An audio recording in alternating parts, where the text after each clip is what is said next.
মনত ৰাখিব, যিয়ে যিমান মিছক হয় মানুহে তাক সিমান সস্তা মন কৰে। অতিৰিক্ত আনন্দত থকা আৰু অতিৰিক্ত কষ্টত থকাৰ কথা কেতিয়াও কাৰোবাক নক'ব। কাৰণ আনন্দত থাকিলে মানুহে নজৰ লগায় আৰু কষ্টত মানুহে নিমখ লগায়। সম্পৰ্কত স্বাধীনতা থাকিলে মিছা কোৱাৰ কোনো প্ৰয়োজনেই নপৰে। দান কৰিবলৈ ধনী হ'ব নালাগে, দান কৰাৰ নিচিনা সুন্দৰ এটা মন লাগে। প্ৰথম দেখাত ভাল লগাতকৈ দেখি দেখি ভাল লগাৰ সৌন্দৰ্য বহুত। মানুহ যেতিয়া বিপদত পৰে তেতিয়া বুজিব পাৰে পৃথিৱীটো কিমান কঠিন আৰু আপোন মানুহবোৰ কিমান নিষ্ঠুৰ। কিছুমান সম্পৰ্কত শুধুমাত্ৰ কাজিয়াই লাগি থাকে, কিন্তু এজনে আনজনক এৰি থাকিব নোৱাৰে। যিয়ে তোমাক নুবুজে, তুমি হেৰাই গ'লেও সি তোমাক নিবিচাৰে।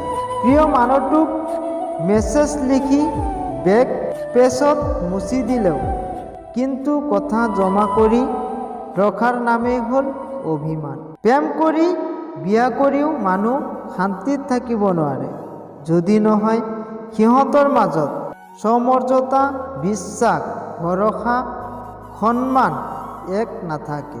সেয়েহে বিয়া যেনেকৈয়ে নহওক কিয় জীৱন সুখী থকাটোৱে হৈছে আচল। ইচ্ছাবোৰক ফোন কৰি জীৱনক প্ৰাধান্য দিয়াৰ নামেই হৈছে মধ্যবিত্ত। বুজিলি ভাই, এই দুনিয়াত মা দেউতাই হৈছে আপোন আৰু বাকী সকলো হৈছে বিজ্ঞাপন।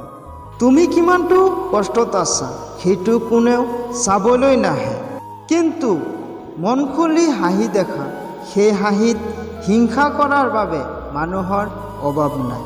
নিজক ভাল ৰখাৰ দায়িত্ব নিজেই ল'ব, কাৰণ বেয়া থাকিলে কোনেও ভাল ৰাখিবলৈ নাহে।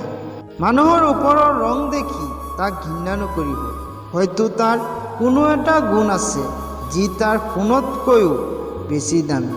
ভাঙি যোৱা বিশ্বাস আৰু হেৰাই যোৱা সময় কোনোদিনে ঘূৰি নাহে।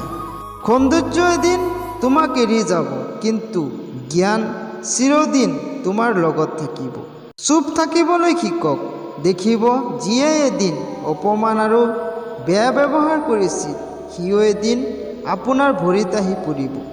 ৰূপ দিতো সকলোৱে নিজক সজাব পাৰে, যি গুণ আৰু চৰিত্ৰ দি নিজক সজাব পাৰে সেইজনেহে আচল মানুহ।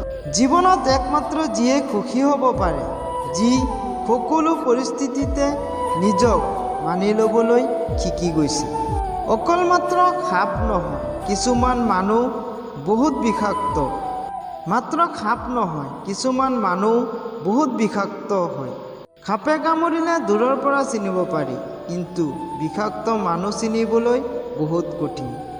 যাক তুমি তোমাৰ কাষৰ ভাবা, সিহঁতৰ কাষত গ'লে শুনিবলৈ পাবা গোল টেবুলত বহি তোমাৰ গভীৰ সমালোচনা। অৰ্থৰ শূন্যতাতকৈ প্ৰিয়জনৰ শূন্যতাই মানুহক বেছি কন্দুৱায়। ধন্যবাদ বন্ধুসকল, আজিলৈ ইমানেই। লগ পাম পৰৱৰ্তী ভিডিঅ'লৈ। যদি ভিডিঅ'টো ভাল লাগে প্লিজ এটা লাইক কৰি চেনেলটো ছাবস্ক্ৰাইব কৰি লগত থাকিব। ধন্যবাদ, আজিলৈ ইমানেই। লগ পাম পৰৱৰ্তী ভিডিঅ'লৈ।